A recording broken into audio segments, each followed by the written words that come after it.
بسم اللہ الرحمن الرحیم۔ السلام علیکم ورحمۃ اللہ وبرکاتہ۔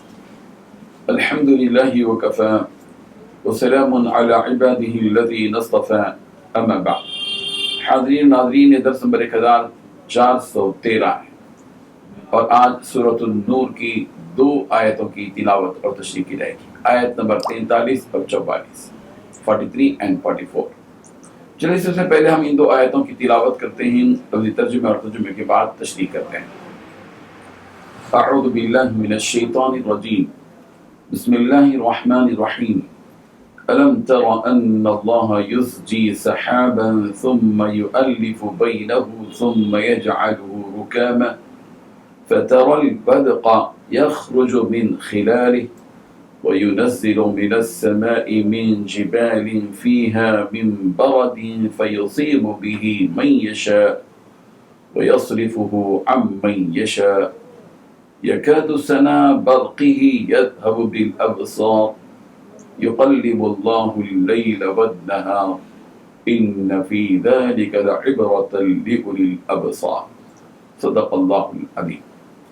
لفظی ترجمہ یوں ہے، الم ترى، کیا آپ نے نہیں دیکھا، ان اللہ، کہ بے شک اللہ ہی، یزجی چلاتا ہے، سحاباً بادل کو، ثم پھر یؤلف وہ ملاتا ہے، بینہ باہم اس کے ٹکڑوں کو، ثم پھر یجعلہ وہ اسے کر دیتا ہے، رکاما تہ پتہ، فترا چنانچہ آپ دیکھتے ہیں، البدقہ بارش کو، یخرجو کہ وہ نکلتی ہے، من خلالی اس بادل کے درمیان سے، وینزل اور وہ اتارتا ہے، من السمائی آسمان سے، من جبال اولوں کے پہاڑوں سے، فیہا جو اس آسمان میں ہیں، من برد اولے، فیصیب پھر وہ پہنچاتا برساتا ہے، بھی وہ اولے، من یشاء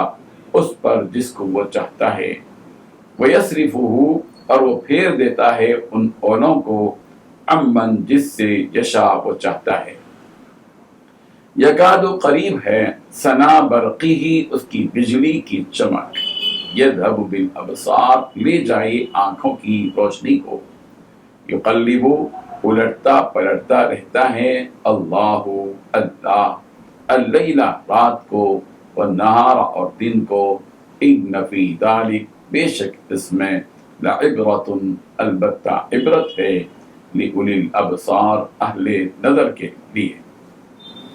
ترجمہ یوں ہے، کیا تم نے نہیں دیکھا کہ اللہ تعالیٰ بادلوں کو ہنکاتا ہے، پھر ان کو ایک دوسرے سے جوڑ دیتا ہے، پھر انہیں تہ بتہ گھٹا میں تبدیل کر دیتا ہے، پھر تم دیکھتے ہو کہ بارش اس کے درمیان سے برس رہی ہے، اور آسمان میں بادلوں کی شکل میں جو پہاڑ کے پہاڑ ہوتے ہیں، اللہ ان سے اولے برساتا ہے، پھر جس کے لیے چاہتا ہے ان کو مصیبت بنا دیتا ہے، اور جس سے چاہتا ہے ان کا رخ پھیر دیتا ہے، ایسا لگتا ہے کہ اس کی بجلی کی چمک آنکھوں کی بینائی اچک لے جائے گی، وہی اللہ رات اور دن کا الٹ پھیر کرتا ہے۔ یقیناً ان سب باتوں میں ان لوگوں کے لیے نصیحت کا سامان ہے جن کے پاس دیکھنے والی آنکھیں ہیں۔ ان 2 آیتوں میں 11 باتیں بتلائی گئی ہیں۔ پہلی بات، کیا تم نے نہیں دیکھا کہ اللہ بادلوں کو ہنکاتا ہے؟ دوسری بات، پھر ان بادلوں کو ایک دوسرے سے جوڑ دیتا ہے۔ تیسری بات، پھر ان بادلوں کو تہ بتہ گھٹا میں تبدیل کر دیتا ہے۔ چوتھی بات، پھر تم دیکھتے ہو کہ بارش اس کے درمیان سے برس رہی ہے۔ پانچویں بات، آسمان میں بادلوں کی شکل میں جو پہاڑ کے پہاڑ ہوتے ہیں۔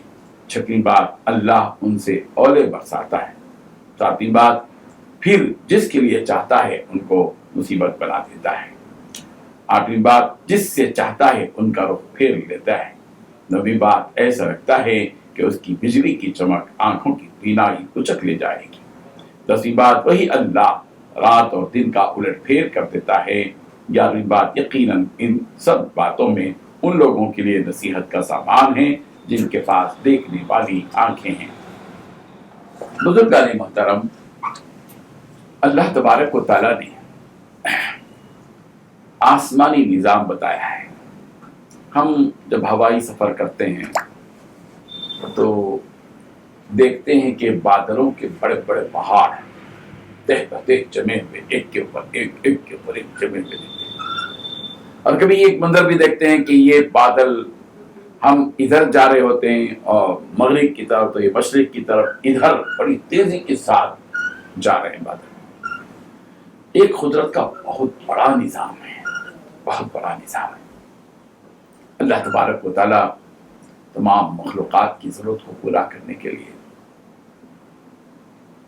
اور مردہ چیزوں کو زندہ رکھنے کے لیے ایک پیارا نظام اللہ تبارک و تعالیٰ نے بارش کا بنایا ہے.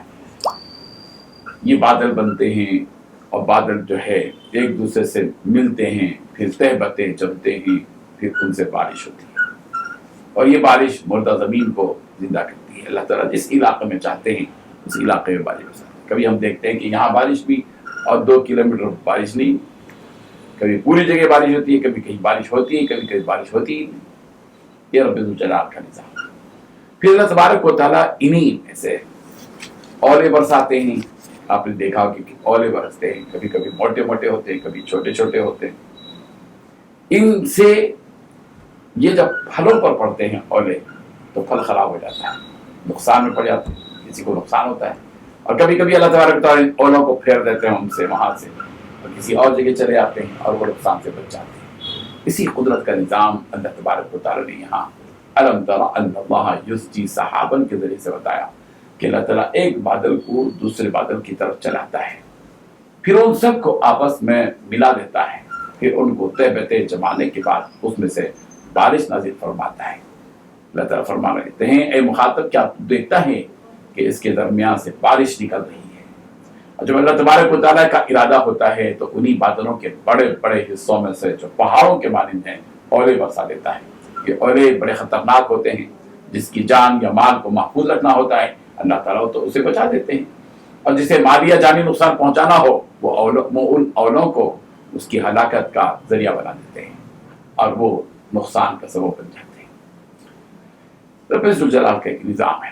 یہی چیزیں ہیں جن کو دیکھ کر انسان اور فکر کر سکتا ہے. عام انسان جو ایمان سے محروم ہے وہ صرف بادلوں کو دیکھتا ہے، لیکن مومن کی شان یہ ہونی چاہیے کہ وہ ان بادلوں کے پیچھے وہ ربانی طاقت کو سمجھے، جو ربانی طاقت ان بادلوں کو جو بڑے بڑے پہاڑوں کی شکل میں موجود ہیں اور ایک جگہ سے دوسری جگہ اللہ تعالیٰ ان بادلوں کو لے کر منتقل کر رہے ہیں. اس سے رب ذوالجلال کی قدرت کا اندازہ ہوتا ہے. قدرت کی یہ نشانیاں ہیں. آدمی چاہے آپ اپنی غور و فکر کر. اور اسی طرح وہ یقلب اللیل والنہار، اللہ تبارک و تعالیٰ کی شان یہ ہے کہ اللہ تبارک و تعالیٰ یقلب اللہ اللیل والنہار، رات اور دن کو الٹتے پلٹتے رہتے ہیں.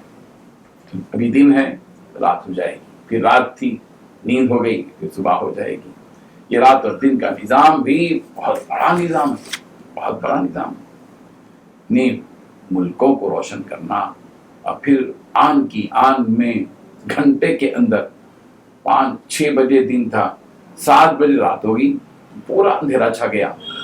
اور پھر صبح میں ویسے ہی 6 بجے رات تھی اور 7 بجے اٹھ کر دیکھے تو پھر جو ہے بالکل اجالا ہو گیا. یہ رات اور دن کا بدلنا یہ قدرت ہی کی نشانی ہے. کوئی انسان یہ کام نہیں کر سکتا. یہ زمین اور آسمان کا خالق اور مالک کام کر رہا ہے. قدرت کی ان چیزوں کو دیکھنا چاہیے اور فکر کرنا چاہیے. اس میں عقل مندوں کے لیے جن کی آنکھیں کھلی ہیں ان کے لیے عبرت ہے، نشانیاں ہیں اس کے اندر. سوچ رکھنے والوں کے لیے اپنے پروردگار کی معرفت کے اسباب موجود ہیں. اللہ تعالیٰ ہمیں ان ساری چیزوں کو دیکھ کر اپنے پروردگار کی طاقت، اس کی قدرت، اس کے کمال، اس کی کبریائی، اس کی بڑائی، اس کی پاکیزگی کو سمجھنے کی توفیق عطا فرمائے. تو آخر دعوانا الحمدللہ.